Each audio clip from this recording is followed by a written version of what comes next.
قضات اس کا 5واں باب جو 31 آیات پر مشتمل ہے۔ دبورا اور برق کا گیت۔ اسی دن دبورا اور ابی نوم کے بیٹے برق نے یہ گیت گایا کہ پیشواؤں نے جو اسرائیل کی پیشوائی کی اور لوگ خوشی خوشی بھرتی ہوئے، اس کے لیے خداوند کو مبارک کہو۔ اے بادشاہو سنو، اے شہزادو کان لگاؤ، میں خود خداوند کی ستائش کروں گی، میں خداوند اسرائیل کے خدا کی مدح گاؤں گی۔ اے خداوند، جب تو شعیر سے چلا، جب تو ادوم کے میدان سے باہر نکلا، تو زمین کانپ اٹھی اور آسمان ٹوٹ پڑا، ہاں بادل برسے، پہاڑ خداوند کی حضوری کے سبب سے، اور وہ سینہ بھی خداوند اسرائیل کے خدا کی حضوری کے سبب سے کانپ گئے۔ عنات کے بیٹے شمجر کے دنوں میں اور یائیل کے ایام میں شاہراہیں سونی پڑی تھیں، اور مسافر پگڈنڈیوں سے آتے جاتے تھے۔ اسرائیل میں حاکم موقوف رہے، وہ موقوف رہے، جب تک کہ میں دبورا برپا نہ ہوئی، جب تک کہ میں اسرائیل میں ماں ہو کر نہ اٹھی۔ انہوں نے نئے نئے دیوتا چن لیے۔ تب جنگ پھاٹکوں ہی پر ہونے لگی۔ کیا 40,000 اسرائیلیوں میں بھی کوئی ڈھال یا برچھی دکھائی دیتی تھی؟ میرا دل اسرائیل کے حاکموں کی طرف لگا ہے، جو لوگوں کے بیچ خوشی خوشی بھرتی ہوئے۔ تم خداوند کو مبارک کہو۔ اے تم سب جو سفید گدھوں پر سوار ہوا کرتے ہو، اور تم جو نفیس غالیچوں پر بیٹھتے ہو، اور تم لوگ جو راستہ چلتے ہو، سب اس کا چرچا کرو۔ تیر اندازوں کے شور سے دور پنگٹھوں میں وہ خداوند کے صادق کاموں کا، یعنی اس کی حکومت کے ان صادق کاموں کا جو اسرائیل میں ہوئے، ذکر کریں گے۔ اس وقت خداوند کے لوگ اتر اتر کر پھاٹکوں پر گئے۔ جاگ جاگ اے دبورا، جاگ جاگ اور گیت گا۔ اٹھ اے برق اور اپنے اسیروں کو باندھ لے جا، اے ابی نوم کے بیٹے۔ اس وقت تھوڑے سے رئیس اور لوگ اتر آئے۔ خداوند میری طرف سے زبردستوں کے مقابلے کے لیے آیا۔ افرائیم میں سے وہ لوگ آئے جن کی جڑ عمالیق میں ہے۔ تیرے پیچھے پیچھے اے بنیامین، تیرے لوگوں کے درمیان مکیر میں سے حاکم اتر کر آئے، اور زبولون میں سے وہ لوگ آئے جو سپہ سالار کا عصا لیے رہتے ہیں، اور اشکار کے سردار دبورا کے ساتھ ساتھ تھے۔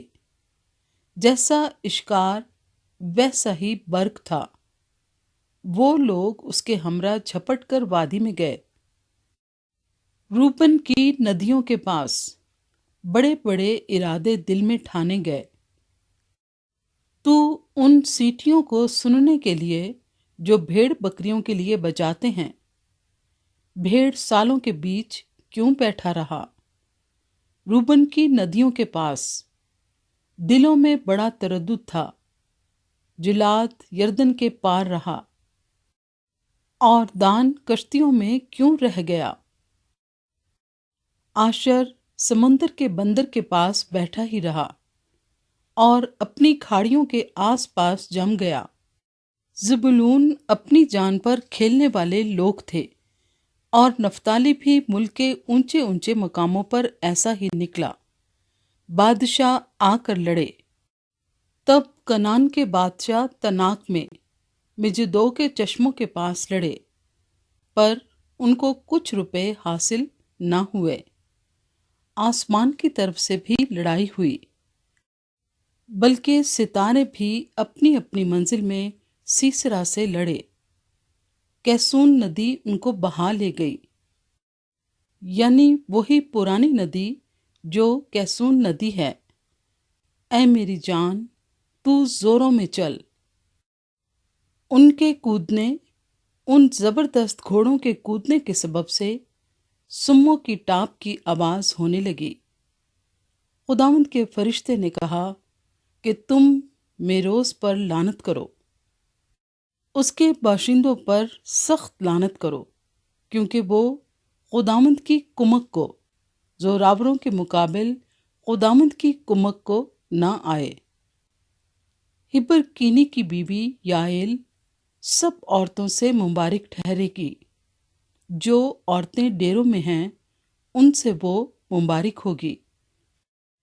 سیسرا نے پانی مانگا، اس نے اسے دودھ دیا، امیروں کی کاپ میں وہ اس کے لیے مکھن لائی۔ اس نے اپنا ہاتھ میخ کو اور اپنا دایاں ہاتھ بڑھئیوں کے میخچو کو لگایا، اور میخچو سے اس نے سیسرا کو مارا۔ اس نے اس کے سر کو پھوڑ ڈالا اور اس کی کنپٹیوں کو وار پار چھید دیا۔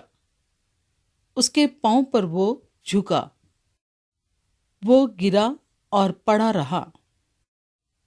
اس کے پاؤں پر وہ جھکا اور گرا، جہاں وہ جھکا تھا وہیں وہ مر کر گرا۔ سیسرا کی ماں کھڑکی سے جھانکی اور چلائی۔ اس نے جھلملی کی اوٹ سے پکارا کہ اس کے رتھ کے آنے میں اتنی دیر کیوں لگی؟ اس کے رتھوں کے پہیے کیوں اٹک گئے؟ اس کی دانش مند عورتوں نے جواب دیا، بلکہ اس نے اپنے آپ کو ہی جواب دیا۔ کیا انہوں نے لوٹ کو پا کر اسے بانٹ نہیں لیا ہے؟ کیا ہر مرد کو ایک ایک بلکہ دو دو کنواریاں، اور سیسرا کو رنگ برنگ کپڑوں کی لوٹ، بلکہ بیل بوٹے کڑھے ہوئے رنگا رنگ کپڑوں کی لوٹ، اور دونوں طرف بیل بوٹے کڑھے ہوئے رنگا رنگ کپڑوں کی لوٹ، جو اسیروں کی گردنوں پر لدی ہو نہیں ملی۔ آئے خداوند، تیرے سب دشمن ایسے ہی ہلاک ہو جائیں، لیکن اس کے پیار کرنے والے آفتاب کی مانند ہوں، جب وہ آب و تاب کے ساتھ طلوع ہوتا ہے۔ اور ملک میں 40 برس امن رہا۔